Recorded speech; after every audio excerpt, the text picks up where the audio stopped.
الرحیم۔ تمام تعریفیں اللہ کے لیے، درود و سلام محمد و آل محمد کے لیے۔ عزیزان محترم، امام وقت حجت خدا حاضر و ناظر ہیں۔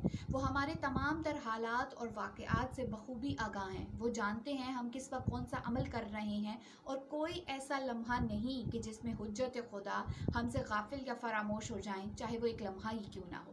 اس سلسلے میں ایک روایت میں آپ کے سامنے بیان کرنے جا رہی ہوں جو اسی بات پہ دلالت کرتی ہوئی نظر آتی ہے۔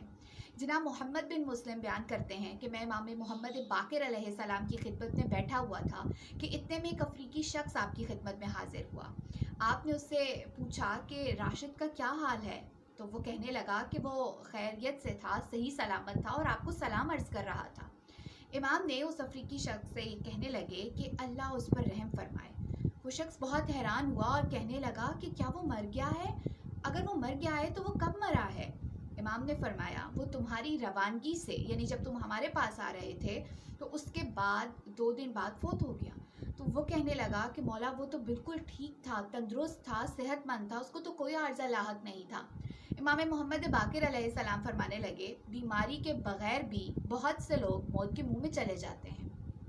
پھر آپ نے فرمایا وہ ہمارا خیر خواہ تھا اور ہمارا چاہنے والا تھا، اللہ اس پر رحم نازل کرے۔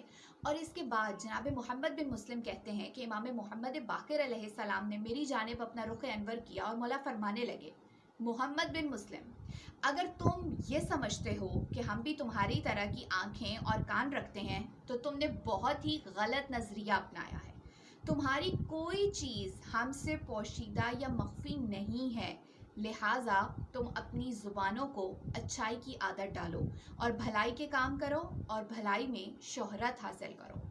عزیزان محترم، اس فرمان امام محمد باقر علیہ السلام میں جہاں پر اس بات کا اعلان ہے کہ امام ہم سے کبھی بھی ہم ان سے کوئی بات مخفی نہیں رکھ سکتے ہیں، اور نہ ہماری کوئی ایسی چیز کہ جس کو بظاہر ہم پوشیدہ سمجھ رہے ہیں وہ امام سے بھی پوشیدہ ہو، لہٰذا ہمیں چاہیے کہ ہم ایسے اعمال صالح انجام دیں کہ جس کی وجہ سے ہمارا شمار امیر المومنین کے محبین اور ایسے شیعوں میں ہو کہ جیسے وہ چاہتے تھے۔ ہم اپنے وقت کے امام کے ان ناصرین میں شامل ہو سکیں کہ جو امام زمان علیہ السلام کا دور حکومت دیکھیں پائیں اور ان کے مددگار ہوں، اور جن پر خداوند متعال کی خصوصی نگاہ کرم ہو۔ آمین ثم آمین۔ اللہم صلی علی محمد و آل محمد وعجل فرجہم و فرجنا۔